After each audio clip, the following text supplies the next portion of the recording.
안녕하세요, 여러분. 프로페서 머니입니다. 자, 회사에 빚이 많다. 이거 무조건 나쁜 걸까요? 꼭 그렇지만은 않아요. 사실 빚이 세금을 확 줄여주는 엄청난 장점이 있거든요. 근데 말이죠. 세상에 공짜는 없죠. 여기엔 보이지 않는 대가가 따릅니다.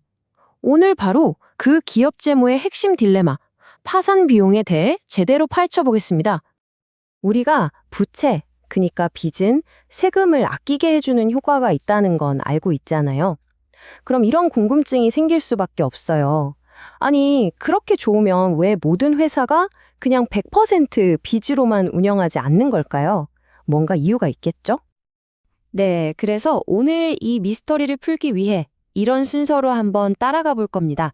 먼저 빚이 가진 역설을 살펴보고 그 뒤에 숨어 있는 보이지 않는 적의 정체를 파악할 거예요. 그리고 그 적의 두 얼굴은 뭔지, 마지막으로 최적의 균형점은 어떻게 찾는지까지 쭉 알아보겠습니다. 좋습니다. 첫 번째 주제, 빚의 역설입니다. 도대체 기업들은 왜 그렇게 빚을 매력적이라고 생각하는 걸까요? 그 이유부터 한번 들여다보죠. 이유는 아주 간단하면서도 강력합니다. 바로 세금 방패 효과, 영어로는 텍스 쉴드 때문인데요. 자, 생각해보세요. 기업이 돈을 빌리면 이자를 내야 하죠. 그런데 그 이자 비용은 고스란히 비용으로 처리돼서 그만큼 세금을 덜 내게 되는 거예요. 말 그대로 세금 폭탄으로부터 우리 회사를 지켜주는 방패 역할을 하는 거죠. 그러니까 결국 주주들 주머니에 들어가는 돈이 더 많아지게 되는 겁니다. 자, 그런데 세상에 좋은 점만 있을 리가 없죠. 여기에도 함정이 있습니다. 바로 그 정체는 파산 비용이라는 아주 강력한 힘입니다. 이 녀석이 바로 우리가 오늘 주목해야 할 보이지 않는 적이에요. 네, 파산 비용이란 건 말 그대로 회사가 돈을 너무 많이 빌려서 이거 빚 못 갚는 거 아니야? 하는 위험이 커질 때 발생하는 모든 손실을 말해요. 이게 바로 빚이 주는 달콤한 세금 혜택을 야금야금, 아니 아주 무섭게 집어삼키는 주범이죠. 빚이 늘어날수록 이 적의 그림자도 점점 짙어지면서 회사의 가치를 갉아먹기 시작하는 겁니다. 근데 정말 재밌는 건요, 이 파산 비용이라는 적이 사실 두 개의 다른 얼굴을 하고 있다는 거예요. 하나는 겉으로 드러나서 비교적 파악하기 쉬운데, 다른 하나는, 이게 진짜 무서운 녀석입니다. 아주 교활하게 숨어서 회사를 좀먹거든요. 자, 그럼 먼저 눈에 확 보이는 첫 번째 얼굴부터 볼까요? 바로 직접 파산 비용입니다. 이건 이름 그대로예요. 파산 절차에 들어가면서 진짜로 우리 주머니에서 현금으로 나가는 돈들을 말하는 거죠. 교과서에서도 이렇게 정의하는데요. 쉽게 말해서 회사가 파산 절차에 들어가면 변호사 선임해야죠, 회계사 써야죠, 법원에 내는 비용도 있죠. 이런 법률적, 행정적 절차를 밟는 데 들어가는 모든 수수료, 그게 전부 직접 비용이라고 보시면 됩니다. 실제로 2008년에 전 세계를 뒤흔들었던 거대 투자은행, 리먼 브라더스 사태 때 말이죠. 이때 발생한 직접 파산 비용이 회사 전체 자산 가치의 약 2% 정도였다고 추정해요. 교수님, 잠깐만요. 겨우 2%라고요? 그 정도 리스크 때문에 기업들이 빚 쓰는 걸 그렇게까지 무서워할까요? 뭔가 이야기가 다가 아닌 것 같은데요? 이야, 정말 예리한 질문이에요. 바로 그겁니다. 그 2%는 사실 빙산의 일각에 불과해요. 지혜학생 덕분에 드디어 숨겨진 진짜 보스몹, 바로 간접 파산 비용을 이야기할 때가 왔네요. 이 간접 비용이 직접 비용보다 훨씬 더 큽니다. 자, 한번 상상해 보세요. 우리 회사가 재정적으로 좀 어렵다는 소문이 쫙 퍼졌어요. 그럼 어떻게 될까요?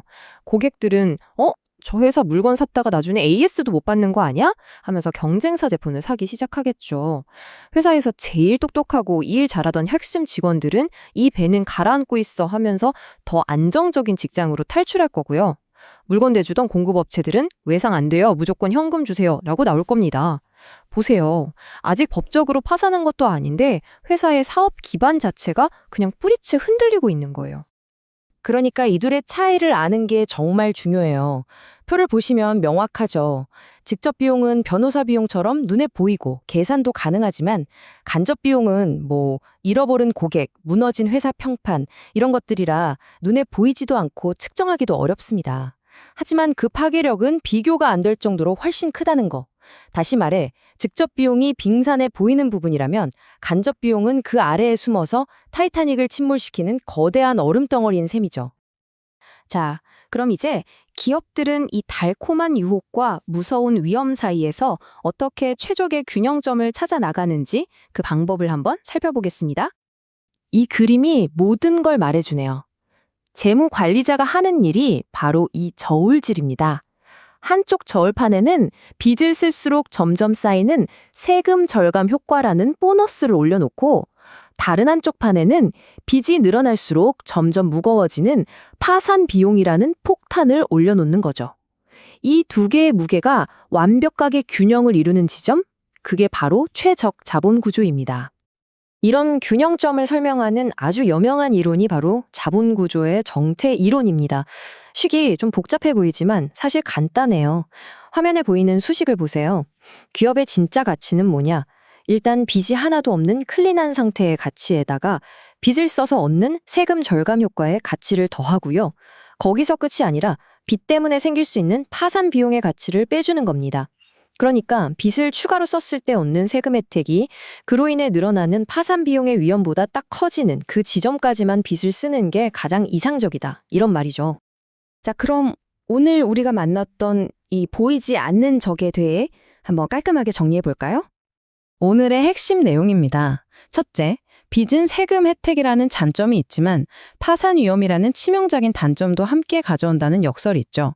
둘째, 파산 비용에는 두 가지 얼굴이 있습니다. 눈에 보이는 법률 비용 같은 직접 비용과 눈에 보이지 않지만 훨씬 더 파괴적인 고객 이탈이나 평판 하락 같은 간접 비용이요.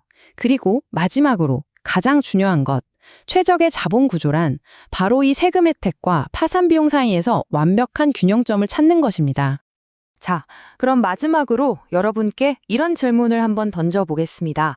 만약 여러분이 한 회사의 최고 재무 책임자, 즉 CFO라면 대체 어느 시점부터 추가로 대출을 받는 게 이득보다 손실이 더 크다고 판단하시겠어요?